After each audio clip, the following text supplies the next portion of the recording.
Yeah, so yummy. So yummy. Yes. Good. ඉතින් මම ගොඩක් වීඩියෝස් දැක්කා මේ ඩුබායි චොක්ලට් හදන විදිය. ඉතින් මටත් හිතුණා හදලා බලන්න.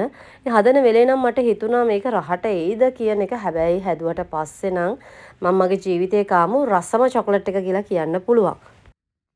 ඉතින් ප්‍රධාන වශයෙන් ඕන කරන්නේ චොක්ලට්, ඒ වගේම පිත්තාස්, ඒ වගේම තමයි කුනාෆා, ඒ වගේම තහිනි පේස්ට් එක. ඉතින් දැන් චොක්ලට් ගැන කතා කරොත් මම අරන් තියෙන ඩේරි මිල්ක් එකේ චොක්ලට් එක. ඒක මිල්ක් චොක්ලට්. ඉතින් මේ චොක්ලට් එක ඔරිජිනලි හදන්නේ ඩාර්ක් චොක්ලට් වලින්.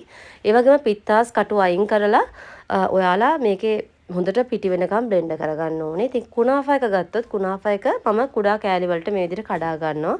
තහිනි පේස්ට් එක කියලා කියන්නේ ඒක අපි හදන්නේ තල ඇට වලින්. ඉතින් තල ඇට ඕගොල්ලන්ට මේ පේස්ට් එක නැත්තම් මම නිකන් අයිඩියා දෙන්නේ. ඒ ටික ඔයාලට පුළුවන් බ්ලෙන්ඩ් කරලා කිරි චුට්ටක් එකතු කරලා බ්ලෙන්ඩ් කරලා පේස්ට් එකක් විදිහට හදාගෙන මේකට කලවම් කරගන්න.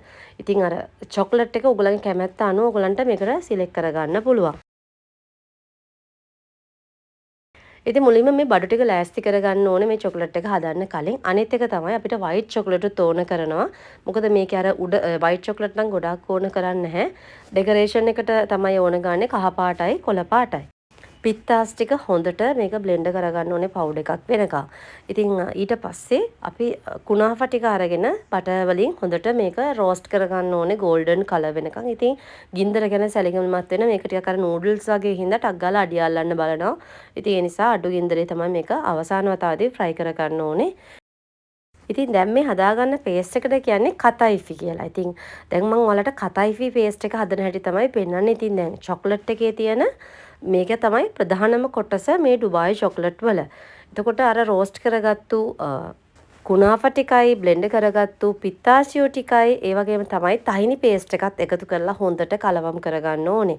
ඉතින් මේක පොඩ්ඩක් ඩ්‍රයි වගේ නා ඔයගොල්ලෝ තහිනි පේස්ට් එකෙන් ටිකක් තව වැඩිපුර එකතු කරගන්න. ඒකත් හරිම රහයි මේ චොක්ලට් එක කනකොට. ඉතින් කතයිෆි එක හදලා ඉවරනට පස්සේ දැන් චොක්ලට් එක හදාගමු. ඉතින් මුලින්ම වයිට් චොක්ලට් වලින් කහ පාටයි කොළ පාටයි එකතු කරගෙන මේ ඩුබායි චොක්ලට් හදන මොල්ඩ් එක උඩට දාගන්න ඕනේ. ඒක වේලුණාට පස්සේ චොක්ලට් ටික අර අපි කුඩාට කපගත්ත චොක්ලට් ටික මෙල්ට් කරගන්න. ඔයාලා ඩබල් බොයිල් කරන්න පුළුවන්. මම නම් මයික්‍රෝවේව් එකේ තප්පර 30 ගානේ මම මයික්‍රෝවේව් එකට දාලා තමයි චොක්ලට් එක හොඳට මෙල්ට් කරගත්තේ. ඉතින් ඔයාලා ඩබල් බොයිල් ක්‍රමයක් කරන්න පුළුවන්. ඉතින් මුලින්ම අර අපි හදාගත්ත කලරින් වෙච්ච චොක්ලට් ටික දාලා ඒක සෙට් වුණාට පස්සේ එකතු කරගන්නේ මේ මෙල්ට් කරගත්ත චොක්ලට් ටික. ඉතින් ඒකේ පොඩි ලේයර් එකක් තමයි එකතු කරගන්නේ. ඊට පස්සේ මේක සෙට් වුණාට පස්සේ හදාගත්ත තහිනි පේස්ට් එකෙන් පේස්ට් එක එකතු කරගන්න ඕනේ. ඉතින් මේක හොඳට ටිකක් වැඩි වෙන තරමට රහයි. නමුත් ඕගොල්ලෝ පොඩ්ඩක් සැලකිලිමත් වෙන්න ඕනේ. මේක අපේ රබර් මොල්ඩ් එකට උඩට යන්න බෑ. මොකද අපි ආයවතාවක් මේක ෆිල් කරන්න ඕනේනේ. ඉතින් ඒ නිසා පුළුවන් තරම් මේ පොඩි ප්‍රමාණයක් ඉතුරු කරලා ෆිලිං එක දාන්න. නැත්නම් ඔයාලා ආයවතාව ෆිල් කරනකොට මේක අනිවාර්යයෙන්ම උතුරනවා. ඉතින් මේ පේස්ට් එක දාලා හොඳට තලාගෙන ඊට පස්සේ ෆයිනල් ලේයර් එක දාලා මේක සෙට් වෙන්න තියන්න. මම නම් ෆ්‍රිජ් එකට දැම්මේ නෑ. මේක ඔටෝමැටිකලිම සෙට් වෙනවා. ඉතින් මේ ඩුබායි චොක්ලට් එක හදනවා නම් ඒකට අදාළ වූ මොල්ඩ් එක ගන්නවා නම් ගොඩක් හොඳයි.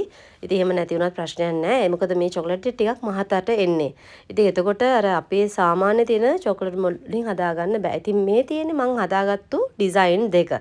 ඉතින් වැඩි වෙලාවක් යන්නෙත් නැහැ. මේක සෙට් වෙනවා. ඇත්තට මම මේවා ෆ්‍රිජ් එකට දැම්මෙත් නැහැ. මොකද අපි අර චොක්ලට් වලට මුකුත් මික්ස් කරේ නැහනේ.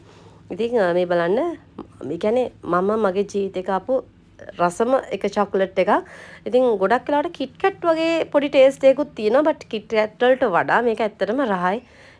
හිතන ඔයාලට අයිඩියා එකක් එන්න ඇති මේ චොක්ලට් එක හදන හැටි.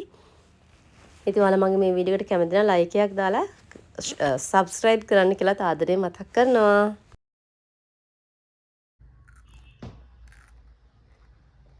Yeah, so yummy. So yummy. Yes. Good.